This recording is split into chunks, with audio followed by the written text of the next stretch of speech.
is born. As the Korean War turns for the worst that winter, and some 7,000 GIs are captured when human waves of Chinese soldiers push through their lines and onto Seoul, America is gripped by stories of a new-style Maoist Psy-war trialed on its POWs in Korea.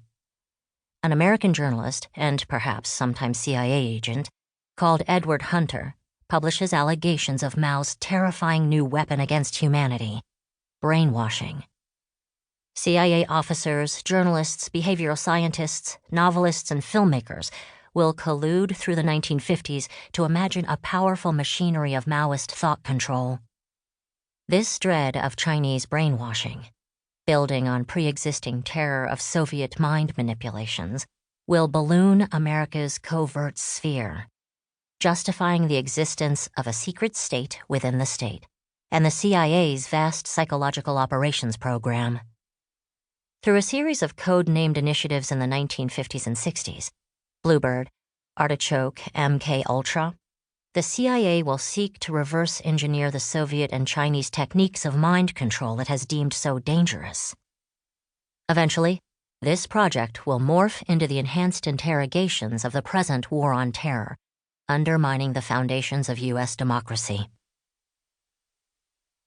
The Bronx, New York, 1969. A young American radical called Dennis O'Neil has a contretemps with a friend. Like many of his generation, O'Neil is a passionate admirer of Mao Zedong and of his Cultural Revolution. His friend favors Trotsky. They devise a scientific trial to settle whose political strategy is superior.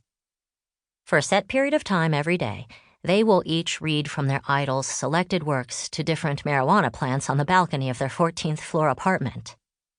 "My plant flourished and his withered," O'Neil later remembers. Proof positive. Meanwhile, in a San Francisco bookstore called China Books and Periodicals, the West Coast's main outlet for Mao's words, further eccentricity plays out. Amid the stacks of little red books, a group of self-styled ultra-democrats called the Seven Diggers sit in the lotus position, their energies sustained by cannabis-infused brownies, reading Mao on the Chinese Revolution and guerrilla warfare. A pair of trench-coated FBI officers browse Chinese postage stamps to one side of the store as they monitor the situation. The CIA's experiments with LSD in devising their own mind control program play a key part in the drug-fueled youth rebellions of the 1960s and 70s. By 1969, the quantities of LSD in CIA-funded research labs in universities have leaked into recreational use by students. The burgeoning drug scene helps unleash a noisy protest culture, which identifies with the Cultural Revolution.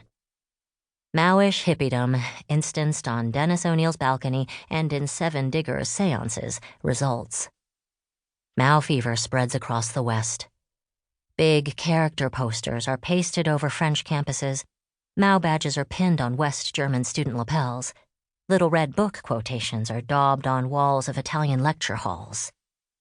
Maoist anarchists scramble to the top of a church in West Berlin and bombard passers-by with hundreds of little red books. But there are toughs as well as flakes. Aspiring revolutionaries travel to China or Albania for political and military training designed and funded by the People's Republic of China, PRC. After 1968, the militancy of Cultural Revolution Maoism inspires the urban terrorism of West Germany's Red Army faction and the Red Brigades in Italy that attacks these fragile European democracies struggling for legitimacy in the wake of fascism. Nanjing, 1965. As enthusiasm for Mao's revolution sweeps global left-wing politics, a Peruvian professor of philosophy attends a military training school in Nanjing.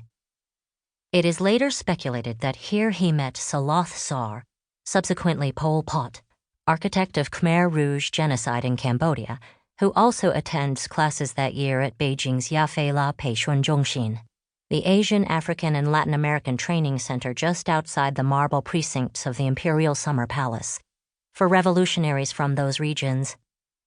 "We picked up a pen," Abimael Guzman says later, remembering an explosives training class, "and it blew up. And when we